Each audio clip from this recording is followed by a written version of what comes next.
वर्तमान समय में राहु का गोचर मीन राशि में हो रहा है। 23 अप्रैल 2024 से 1 जून 2024 तक मंगल का गोचर भी मीन राशि में होगा। राहु और मंगल का एक कंजंक्शन मीन राशि में सभी राशियों के लिए अलग अलग तरह का इम्पैक्ट देगा। दोनों ही मैलेफिक प्लैनेट हैं और दोनों की एनर्जी एक दूसरे से डिफरेंट है। इस तरह से Rahu Mars conjunction planetary war को जन्म देता है। इस सेशन में हम डिस्कस करेंगे कि राहु मार्स कंजंक्शन अलग अलग हाउसेज में किस तरह का इम्पैक्ट देगा। इस एनालिसिस में ट्रांजिट के राहु मार्स कंजंक्शन के अलावा अगर राहु और मार्स आपके बर्थ चार्ट में भी एक साथ है तो भी आप इस सेशन से उनके होने वाले इम्पैक्ट को समझ सकते हैं। मार्स एक फायरी प्लेनेट है जिसको हम एक्शन ओरिएंटेड मानते हैं। साथ ही ये एंगर, एग्रेशन और करेज को रिप्रेजेंट करता है। दूसरी तरफ राहु रूल ब्रेकर है, इल्यूजन है, डिजायर है, अननोन फियर है। राहु सैडनेस को भी रिप्रेजेंट करता है, ऑब्सेशन है। और राहु का एक इम्पॉर्टेंट एस्पेक्ट ये है कि राहु जिस भी प्लेनेट के साथ में अटैच होता है उसके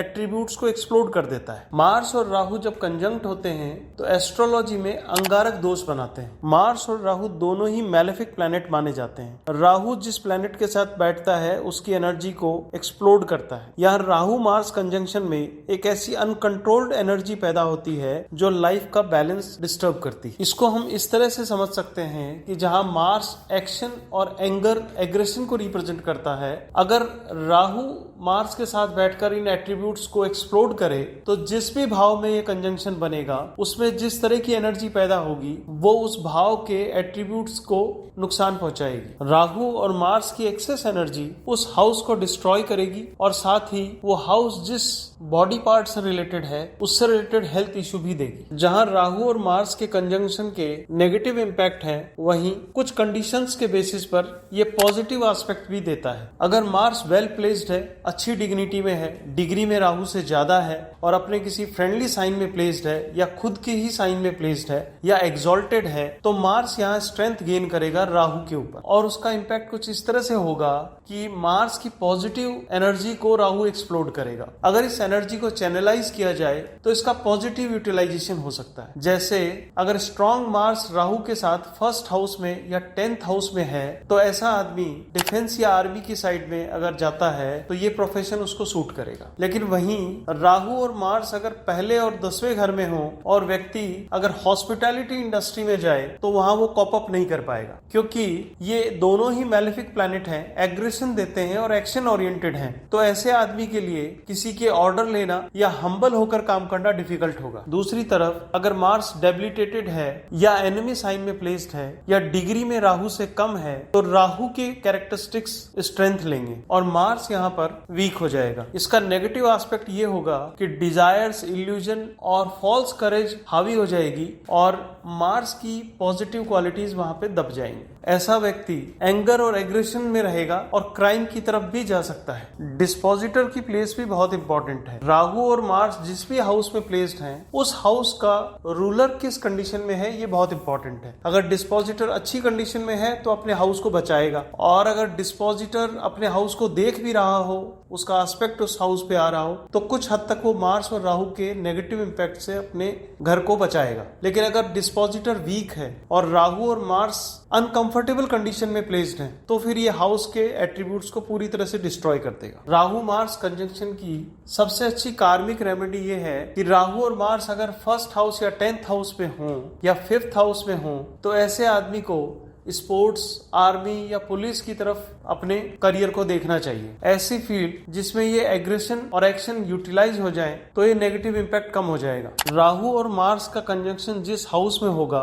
उसके हिसाब से भी रिजल्ट पर इम्पैक्ट आएगा। राहु और मार्स अगर फर्स्ट हाउस में है तो ये एग्रेसिव एटीट्यूड देगा और अगर मार्स वेल प्लेस्ड है तो आदमी डिफेंस सर्विसेज की तरफ जा सकता है। लेकिन अगर राहु हावी है तो ऐसी कंडीशन में ये शॉर्ट टेम्पर्ड और वायलेंट बिहेवियर देगा। इसकी बेस्ट कार्मिक रेमेडी यही है कि व्यक्ति ऐसे प्रोफेशन में चला जाए जहां एग्रेशन की जरूरत है, जैसे कि आर्मी और पुलिस। सेकेंड हाउस हमारी वेल्थ अक्यूमुलेशन का होता है, साथ ही फैमिली, स्पीच और फूड हैबिट्स का भी होता है। राहु और मार्स का कंजंक्शन फूड हैबिट को खराब कर सकता है, व्यक्ति एडिक्शन की तरफ जा सकता है, साथ ही अपनी स्पीच से प्रॉब्लम क्रिएट कर सकता है। है, स्पेशली क्योंकि ये फैमिली का हाउस है, इसलिए अपनी स्पीच के थ्रू अपने फैमिली रिलेशंस को खराब कर सकता है। साथ ही सेकंड हाउस अक्यूमुलेटेड वेल्थ का भी होता है, तो यहाँ बैठकर राहु मार्स एक ऐसी टेंडेंसी देते हैं जिसमें आदमी एग्रेसिव इन्वेस्टमेंट करता है और कई बार बिना सोचे समझे करता है। तो ये कंजंक्शन सेकंड हाउस में अक्यूमुलेटेड वेल्थ को भी नुकसान पहुंचा सकता है। इसी तरह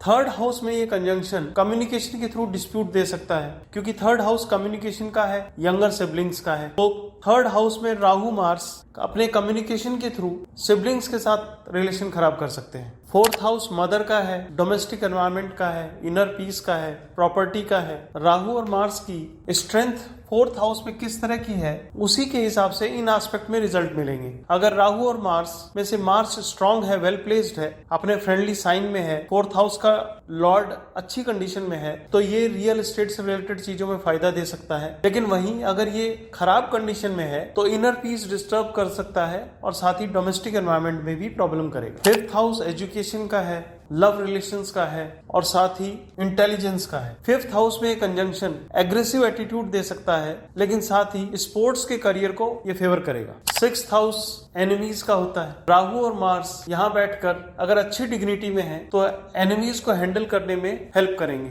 लेकिन साथ ही अगर खराब कंडीशन में है तो आदमी अपने कामों से बार बार डिस्प्यूट्स पैदा करेगा और एनिमीज भी बनाएगा। सेवंथ हाउस मैरिज का है, बिजनेस का है। राहु और मार्स का कंजंक्शन मैरिड लाइफ के रिलेशंस के लिए अच्छा नहीं माना गया। राहु यहाँ रिश्तों में मिसअंडरस्टैंडिंग पैदा करेगा और मार्स क्योंकि एक वॉयलेंट प्लेनेट है तो यहाँ पर वॉयलेंस और मिसअंडरस्टैंडिंग के चांसेस बनते हैं। एट्थ हाउस सडन इवेंट्स का है। राहु और मार्स मैलेफिक प्लेनेट है। राहु सडननेस को रिप्रेजेंट करता है, मार्स एक्सीडेंट और इंजरीज को रिप्रेजेंट करता है। मार्स राहु का कंजंक्शन एट्थ हाउस में सडन एक्सीडेंट या इंजरीज दे सकता है। साथ ही मार्स ब्लड को रिप्रेजेंट करता है, राहु बीमारियों को भी रिप्रेजेंट करता है, तो यहाँ पर ब्लड रिलेटेड प्रॉब्लम भी हो सकती है। क्योंकि eighth house long term diseases का भी है तो यहाँ बैठकर लॉन्ग टर्म डिजीजेस भी ये कंजंक्शन दे सकता है। नाइन्थ हाउस में राहु और मार्स का कंजंक्शन फादर की हेल्थ के लिए अच्छा नहीं है, साथ ही फादर के साथ रिलेशन को भी खराब कर सकता है। टेंथ हाउस में राहु और मार्स का कंजंक्शन एक्शन ओरिएंटेड प्रोफेशंस के लिए अच्छा है, जैसे डिफेंस, स्पोर्ट्स।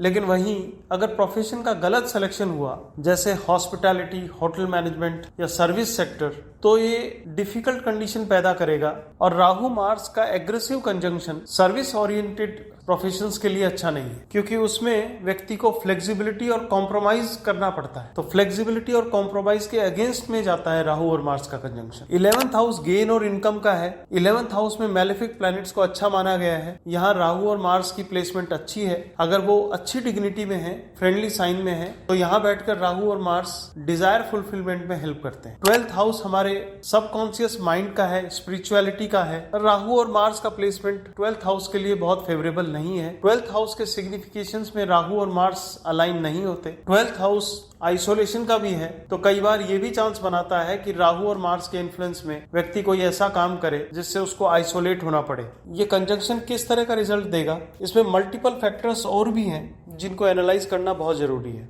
जैसे राहु और मार्स के नक्षत्र लॉर्ड, राहु और मार्स के डिस्पोजिटर की पोजीशन, राहु और मार्स कौन से साइन में प्लेस्ड है, राहु और मार्स का sign of placement, house of placement, और दशा और अंतरदशा भी यहाँ एक इम्पोर्टेंट फैक्टर। राहु और मार्स की रेमेडी के लिए हनुमान जी की पूजा करनी चाहिए, और साथ ही मंगलवार के दिन दोपहर 3 से 6 के बीच में जलेबी को बीमार और बूढ़े लोगों में दान करना चाहिए। जलेबी मार्स को रिप्रेजेंट करती है, बीमार और बूढ़े लोग राहु को रिप्रेजेंट करते हैं। प्लैनेटरी वॉर की सीरीज में हम आने वाले सेशंस में उन कंजंक्शंस के बारे में बात करेंगे जो दो एनिमी प्लैनेट्स या दो अलग अलग तरह की एनर्जी से बनते हैं।